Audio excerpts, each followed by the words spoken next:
جی مفتی صاحب. میں یہ کہہ رہا ہوں کہ جو دوسرے کے نام پہ قربانی دے سکتے ہیں، لیکن کس کے لیے دے سکتا ہے وہ عقیدہ نہیں ہے، لیکن کسی کے نام پہ دے سکتا ہے. میں آپ ذرا تھوڑا تیز بولیے، آپ کی آواز بہت کم آ رہی ہے. میں مفتی صاحب آپ سے یہ کہہ رہا ہوں کہ ٹھیک ہے، آپ کی بات میں سمجھ رہا ہوں کہ کسی کے نام سے منسوخ. جی میں یہ کہہ رہا ہوں کسی کے نام پہ قربانی دے سکتا ہے، لیکن وہ قربانی کس کے نیت سے وہ نہیں ہے، لیکن دوسرے کے نام سے دے سکتے ہیں قربانی. جی آپ کی بات میں سمجھ گیا، آپ کی بات بالکل صحیح صحیح ہے، بالکل درست ہے آپ کی بات. لیکن جو امام یہ کہہ رہا ہے کہ اس پہ چاہیں اللہ کا نام ہی ذبح کرتے لیا جائے تو وہ آدمی جو ہے مشرک ہو جائے گا اور وہ جانور جو ہے وہ حرام ہے. تو اس امام کے لیے کیا مطلب حکم ہے پھر؟ کیا اس کے پیچھے نماز پڑھ سکتے ہیں؟ نہیں ہے، مسئلہ تو مسئلہ ہی ہے، مسئلہ جو ٹھیک مسئلہ کہنا ہے، لیکن امام صاحب کو سمجھا دینا ہے کہ دوسرے کو منسوخ نہیں کیا، جو اللہ کے نام سے قربانی کیا، لیکن جس طریقے سے اللہ کے نام سے سب لوگ اللہ کے نام سے قربانی کرتے ہیں. جی جی جی. جو آپ جو قربانی دیں گے وہ بھی اللہ کے نام سے ہوگا. جی جی جی. اب میں یہ تو کہہ رہا ہوں حضرت، بات سنیے میری. اب میں نے جیسے یہ بکرا چھوڑ دیا، حضور غوث پاک کے نام سے منسوخ کر دیا، تو اس کا مطلب یہ تھوڑی ہے کہ میں قربان کرتے وقت جو حضور غوث پاک کا نام تھوڑی لوں گا، اس پر اللہ ہی کا تو نام لیا جائے گا. اس سے ذبح کرتے وقت ذبح تو اللہ کے ہی نام سے ہوگا. وہ تو حرام کیسے ہو جائے گا وہ؟ حرام نہیں ہوگا، جو اللہ کے نام سے قربانی ہوگا.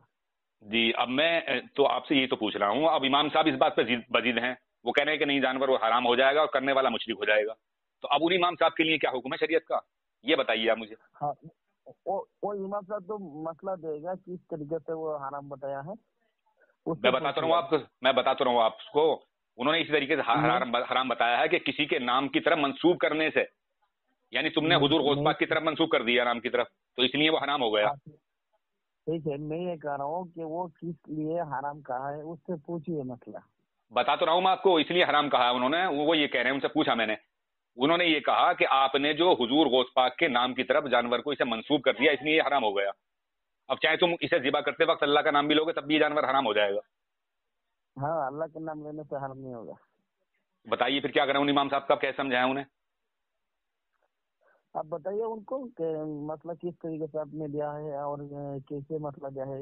وہ کسی کے نام پہ چھوڑ ہے، وہ بھی اللہ کے نام سے قربانی دیں گے ہم. اچھا حضرت، اگر کوئی اکابر ایسی بات کہے تو کیا وہ اکابر کہلانے لائق ہے؟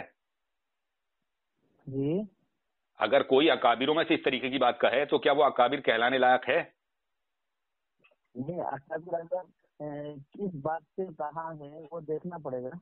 کیا ہاں وہ میں بتاتا ہوں آپ کو حضرت. یہ کہا ہے، ہاں سنو میں بتاتا ہوں آپ کو. یہ میرے ہاتھ میں کتاب ہے تقویۃ الایمان، اور اسے لکھنے والے ہیں مولوی اسماعیل دہلوی. اس کا صفحہ نمبر ہے 50. کون سی کتاب؟ کتاب تقویۃ الایمان. تقویۃ الایمان، اچھا. جی، جس کتاب کے بارے میں مولانا رشید احمد گنگوہی نے تمہارے فتویٰ دیا ہے کہ اس کا پڑھنا، اس پہ عمل کرنا اور اسے گھر میں رکھنا عین اسلام ہے. اس کتاب کا صفحہ نمبر ہے 50. اس میں انہوں نے سورہ انعام کی آیت نمبر 145 کوٹ کی ہے، جس کا ترجمہ یہ آتا ہے کہ جو جانور غیر اللہ کے نام پہ ذبح کیا جائے وہ حرام ہو جائے گا اور کرنے والا مشرک ہو جائے گا. لیکن انہوں نے یہاں ڈنڈی مار کے کیا کہا ہے، امت کو کیا درس دیا ہے انہوں نے، یہ سب کو مشرک بنا رہے ہیں. انہوں نے اس کی وضاحت کی ہے اس آیت کی ترجمہ کرنے کے بعد میں، یعنی جس طرح سور، خون اور مردار حرام ہے، اسی طرح وہ جانور حرام ہے جو گناہ کی صورت میں ہو کہ اللہ کا نام کا نہیں بلکہ کسی اور کے نام کا ہے. معلوم ہوا کہ جو جانور کسی مخلوق کے نام پر نامزد کر دیا جائے وہ حرام و ناپاک ہے. مثلا یہ کہہ دیا جائے کہ یہ سید احمد کبیر کی گائے، یہ شیخ سدو کا بکرا ہے، وغیرہ وغیرہ. اس آیت میں اس بات کا بیان نہیں کہ وہ جانور جب ہی حرام ہوگا جب ذبح کرتے وقت اس پر غیر اللہ کا نام لیا جائے گا، بلکہ محض نامزد کرنے ہی سے حرام ہو گیا. اور اگر کوئی جانور مرغی ہو یا بکری، اونٹ ہو یا گائے، کسی مخلوق کے نام کا کر دیا جائے، خواہ وہ ولی کے نام کا ہو یا نبی کے باپ دادا کے نام کا ہو یا پیر و شیخ کے نام کا ہو یا پری کے نام کا، وہ قطعی حرام و ناپاک ہے اور نام کرنے والا مشرک ہو جاتا ہے. اب بتائیے مفتی صاحب ان کا کیا ہوگا؟ اب انہیں آپ اپنا کابر مانتے ہو، یہ سب پوری دنیا کو مشرک بنا رہے ہیں. اب چلیے، رشید احمد گنگوہی رحمۃ اللہ علیہ نے فتویٰ رشیدیہ میں لکھا ہے. کیا رشید احمد گنگوہی رحمۃ اللہ علیہ نے فتویٰ رشیدیہ میں لکھا ہے. کیا چیز؟ نہیں رشید احمد نہیں یہ تقویت الایمان پڑھی ہے میں نے، مولانا اسماعیل شہید جو ہے تمہارے، ان کی تقویت الایمان کا حوالہ پڑھا ہے میں نے. اس میں یہ کہہ رہے ہیں کہ کسی کے نام کی طرف منسوب کرنے ہی سے آدمی جو ہے مشرک ہو جائے گا، اور وہ چاہے اسے ذبح کرتے وقت اللہ کا نام لیا جائے تب بھی وہ جانور جو ہے حرام ہے. اس میں تمہارے جی میں یہ کہہ رہا ہوں کہ رشید احمد گنگوئی رحمۃ اللہ علیہ نے فتویٰ رشیدہ میں لکھا ہے، آپ دیکھ لیجیے گا وہاں کس طریقے سے کس عقیدہ سے لکھا ہے. چلے وہ آپ کی بات صحیح ہے، لیکن اس کے بارے میں کیا خیال ہے آپ کا؟ یہ بات کیا صحیح ہے ان کی، یہ جو مولانا رشید احمد انہوں نے تمہارے مولانا اسماعیل دہلوی صاحب نے جو لکھی ہے، یہ دنیا کو مشرک کر رہے ہیں. اس طریقے سے آدمی قربانی کا جانور بھی منسوب کرتا ہے کہ یہ میرے والد کا حصہ ہے، میرے والد کا نام کا ہے، یہ میری والدہ کے نام کا ہے، یہ میری بیوی کے نام کا ہے، یہ میرے نام کا ہے، وہ بھی منسوب ہی کرتا ہے. تو کیا منسوب کرنے سے آدمی مشرک ہو جائے گا؟ سنیے، اس میں شاید میں کتاب دیکھنے سے مجھے معلوم ہوگا اور فتویٰ دیکھنے سے معلوم ہوگا کس طریقے سے کیسے لکھا ہے اور کس طریقے سے اس نے سمجھا دیا ہے. تو آپ کتاب دیکھ لیں، اور اگر آپ کا یہ واٹس ایپ نمبر ہو تو میں آپ کے پاس حوالہ بھیج دیتا ہوں. ٹھیک ہے، میں فتویٰ رشیدہ وہ ہوگا تو تقویت الایمان نہیں، فتاوی رشیدہ کی بات نہیں کر رہا ہوں میں، فتاوی رشیدہ میں اس کتاب کے بارے میں تمہارے ان سے مولانا رشید احمد گنگوئی صاحب سے کسی نے سوال کیا کہ جناب، یہ سوال ہے کہ جناب مولوی محمد اسماعیل صاحب مرحوم جو ہمراہ سید احمد صاحب کے شہید ہوئے تھے، ان کو مردود کہنا اور بے ایمان کافر کہنا درست ہے یا نہیں؟ تو یہ جواب دے رہے ہیں مولوی اسماعیل صاحب عالم متقی اور بدعت کے اکھاڑنے والے اور سنت کے جاری کرنے والے اور قرآن و حدیث پر پورا عمل کرنے والے اور خلق اللہ کو ہدایت کرنے والے تھے، اور تمام عمر اسی حالت میں رہے، آخر کار فی سبیل اللہ جہاد میں کفار کے ہاتھ شہید ہوئے. پر جس کا ظاہر حال ایسا ہو وہ ولی اللہ اور شہید ہے. اور حق تعالیٰ فرماتا ہے، یہ انہوں نے قرآن کی آیت نوٹ کوٹ کی ہے، اور کتاب تقویت الایمان نہایت عمدہ کتاب ہے اور رد شرک و بدعت میں لاجواب ہے. استدلال اس کے بالکل کتاب اللہ اور حدیث سے ہے. اس کا رکھنا اور پڑھنا اور عمل کرنا عین اسلام ہے اور موجب اجر کا ہے. یعنی جو آدمی تقویت الایمان اپنے گھر میں رکھے گا، اسے پڑھے گا، اس پہ عمل کرے گا تو یہ عین اسلام ہے. قرآن جو ہے وہ عین اسلام نہیں ہے، بلکہ تقویت الایمان جو ہے وہ عین اسلام ہے. اب کتنے دیوبندی حضرات ایسے ہیں کہ جن کے گھروں میں تقویت الایمان کتاب نہیں ہے، جو کیسے بھی جانتے بھی نہیں، اور اس سے پہلے کتنے آدمی گزر گئے جب یہ تقویت الایمان رائج نہیں ہوئی تھی. تو اس کا مطلب یہ ہوا کہ اس سے پہلے جو گزرنے والے تھے وہ سب عین اسلام سے خارج چلے گئے. مفتی صاحب ذرا کچھ سمجھنے کی کوشش کرو. نہیں بتائیے، ایسے نہیں کہہ سکتے ہیں، دوسرے کو مشرک بھی نہیں کہہ سکتے ہیں. ہاں تو میں یہ تو کہہ رہا ہوں. اب دیکھیے یہ تمہارے ان پہ مولانا اسماعیل دہلوی پہ کیسی شرکی کی مشین تھی، یہ پوری دنیا کو مشرک کر رہے ہیں. سنیے، مولانا اسماعیل صاحب بھی نہیں کر سکتے ہیں، مولانا رشید احمد گنگوئی بھی نہیں کر سکتے ہیں. نہیں مولانا رشید حضرت مولانا رشید احمد گنگوئی کی بات نہیں کر رہا ہوں میں. مولانا رشید احمد گنگوئی نے تمہارے اس کتاب کی تصدیق کی ہے، اسے کہا کہ اسے پڑھنا، اس پہ عمل کرنا، اسے گھر میں رکھنا عین اسلام ہے. میں یہ کہہ رہا ہوں، انہوں نے یہ نہیں کہا کہ یہ مشرک ہو جائے گا عمل. مشرک تو یہ بنا رہے ہیں اسماعیل دہلوی، یہ تمام دنیا کو مشرک کر رہے ہیں. ٹھیک ہے، وہ مشرک بنانے سے کوئی مشرک نہیں ہوگا. ارے مفتی صاحب ذرا سنیے تو، اس سے قوم تو گمراہ کر دی. تقویت الایمان کے منظر عام پہ آنے ہی سے ٹکڑے ہوئے تمام قوم کے، تبھی تو قوم فرقوں میں بٹی. میں یہ کہتا ہوں کہ اگر کوئی شخص کسی کو کافر بولا، اس کافر کہنے سے اس کافر نہیں ہوگا. کسی شخص نے ایک تو ہوگا ان میں سے، دو میں سے حضرت، ایک تو ہوگا. اگر میں آپ کو کافر بولوں اور اگر آپ کافر نہیں ہیں تو کفر کسی طرح پلٹے گا وہ؟ آپ میں اگر کافر نہیں ہوں، آپ کافر بول دیں گے تو آپ خود کافر ہو جائے گا. ہے نہیں، میری طرف پلٹے گا نہیں. تو اسی طریقے سے جب مولوی اسماعیل دہلوی یہ سب کو مشرک بنا رہے ہیں، جب کوئی آدمی مشرک نہیں ہوتا آپ کے بقول، آپ نے کہا کہ کسی کی طرف منسوب کرنے سے آدمی مشرک نہیں ہوگا، تو یہ خود مشرک ہوئے نہیں ہوئے؟ ٹھیک ہے، سنیے، میں اور تقویت الایمان جو ہے میں دیکھ لوں گا اور کس طریقے سے کیسے لکھا ہے، کیسے دیا ہے، میں سمجھنے کے بعد آپ کو بتائیں گے. ٹھیک ہے. اچھا، اب آپ ایک بات اور بتائیے مفتی صاحب، اس کا مطلب یہ ہے کہ آپ نے تقویت الایمان کا بھی مطالعہ نہیں کیا ہے صحیح طریقے سے، مجھے اندازہ لگ رہا ہے. مولانا صاحب جی، میں مولانا نہیں ہوں حضرت، میں طالب علم ہوں. ہاں ٹھیک ہے، طالب علم ہے. آپ بتائیے کہ میرے نمبر آپ کو کس نے دیا؟ یہ نمبر میں نے کہیں سے لیا ہے. آپ مجھے یہ بتائیے صرف کہ اس کا مطلب یہ ہے کہ آپ نے تقویت الایمان کا مطالعہ نہیں کیا ہے ابھی. ٹھیک ہے، میں یہ نہیں کیا. سنیے ایک منٹ مفتی صاحب، سنیے، نہیں کیا ہے نا. آپ کی جواب ہم دیں گے، لیکن میرا نمبر کس طریقے سے ملا آپ کو وہ میں آپ کو بتاؤں گا. پہلے مجھے یہ بتاؤ کہ آپ نے تقویت الایمان کا مطالعہ نہیں کیا ہے. نہیں، آپ پہلے یہ بتائیے